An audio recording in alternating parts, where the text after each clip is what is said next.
अधिकतर आप लोगों को जब सवाल हल करते हैं तो ये जो त्रिकोणमितीय अनुपात के जो सवाल हैं है ना गणित में, तो वो थोड़ा सा डिफ़िकल्ट सा लगता है और इनके जो मान है थीटा के जो मान है उसको हम कैसे लिखें उसमें हम बहुत ज़्यादा कंफ्यूज रहते हैं। ये कंफ्यूज वाली विषय नहीं है। गणित जो है ना तो याद करने की आवश्यकता होती है ना तो किसी प्रकार का एक्स्ट्रा दबाव इसमें होता है। बस बिल्कुल आप एक बार उसको समझ जाइए और उसको आप अभ्यास करिए, आसानी से बन जाता है। तो चलिए आज त्रिकोणमितीय सारणी को हम किस तरह से बनाएं। अगर आपको अचानक पूछ दिया जाए कि cos 60 अंश का मान कितना होता है तो आप इस सारणी के माध्यम से आसानी से बना सकते हैं। आज के वीडियो में आप सभी का स्वागत है। हमारा जो टॉपिक है आज का, आपको हो सकता है थोड़ा जटिल लगेगा, लेकिन उसको लगभग आप इस वीडियो को पूरा देखने के बाद वो जो जटिलता है वो कुछ कम हो जाएगा, या फिर संभवतः कह सकते हैं कि ये पूर्णतः खत्म हो जाएगा। ये स्टार्ट करते हैं। सबसे पहले त्रिकोणमितीय अनुपात में जो सारणी है उसमें कोण का मान इस तरह से दिया हुआ है। इसको तो समझ रहे हैं, 0 अंश का मान 30 अंश, 45, 60 और 90। इधर त्रिकोणमितीय अनुपात दिया है जो कि मैंने बताया था पिछले वीडियो में। त्रिकोणमितीय अनुपात की संख्या कितने हैं? 6 है। ठीक है, तो हम यहाँ पर इन मानों को कैसे ज्ञात करेंगे वो आप ऑटोमेटिक सीख जाएंगे। तो चलिए सबसे पहले हम देखते हैं। ये सिर्फ साइन थीटा के मान को आपको याद रखना पड़ेगा, मात्र एक लाइन को याद रखना पड़ेगा। ठीक है, कैसे? साइन 0 अंश का मान कितना होता है? 0। ये मैंने याद किया है, आपको भी याद करना पड़ेगा। साइन 0 अंश का मान 0 होता है। साइन 30 अंश का मान होता है 1/2। इसका मान होगा 1/√2 और इसका मान होगा वर्गमूल 3/2 और इसका मान होगा 1। साइन 90 का मान 1। समझ गए? तो इसको ऐसे कुछ याद रखिएगा, 0 और 1। ठीक है, 0 में 0 और 90 में 1, यानी कि साइन 90 अंश का मान 1। ये उस दृष्टि से भी महत्वपूर्ण है, जब आपको साइन 90 मान कहीं दिया रहता है तो वहाँ पर आप साइन 90 की जगह डायरेक्ट 1 रख सकते हैं। यहाँ पर अब हम बात करते हैं साइन 0 का मान 0, और इन तीनों बस को आप याद रखेंगे, 1/2, 1/√2 और वर्गमूल 3/2। बस इन 3 चीज़ को।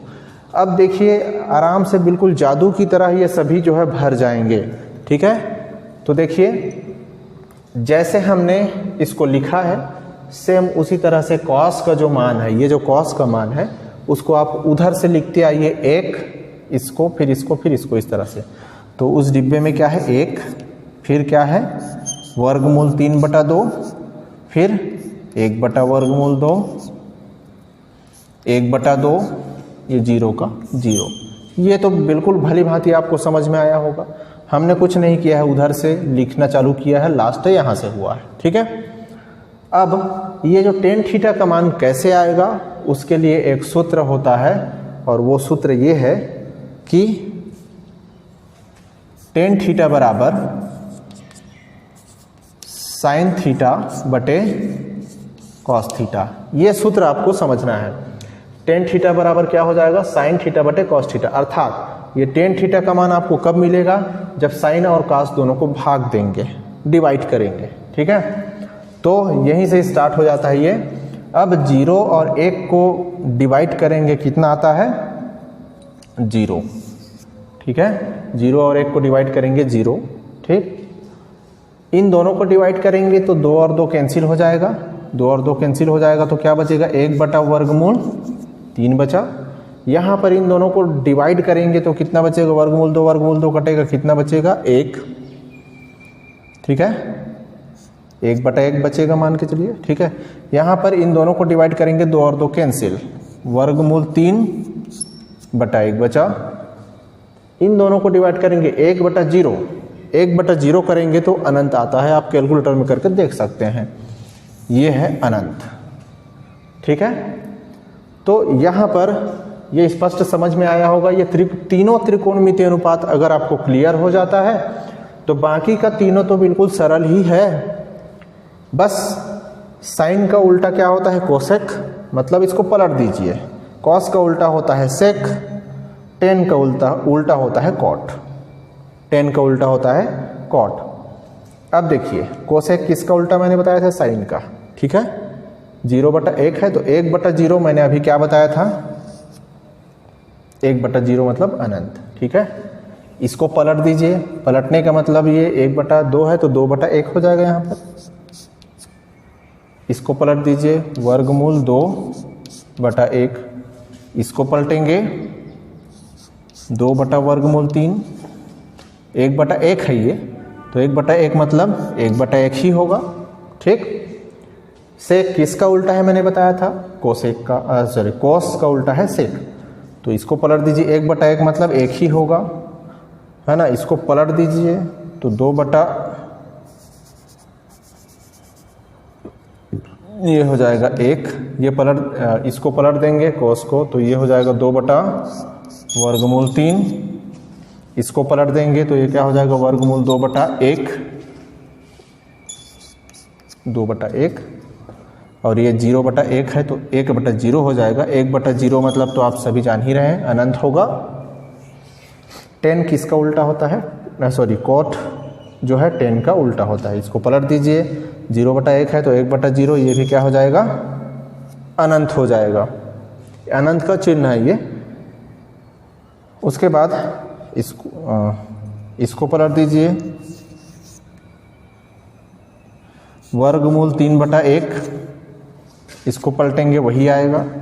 1/वर्गमूल 3 इसको पलटेंगे और अनंत/1 करेंगे तो 1 अनंत/1 हो जाएगा। तो ये 1/अनंत तो ये हो जाएगा 0।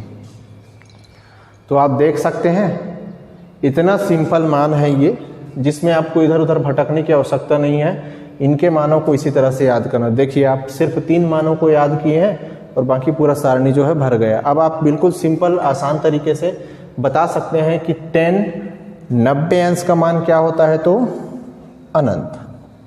कॉस 30 अंश का मान आपको पूछा जाए तो वर्गमूल 3/2। कोसेक 60 अंश का मान पूछा जाए तो कोसेक 60 अंश का मान क्या है? 2/वर्गमूल 3, ठीक।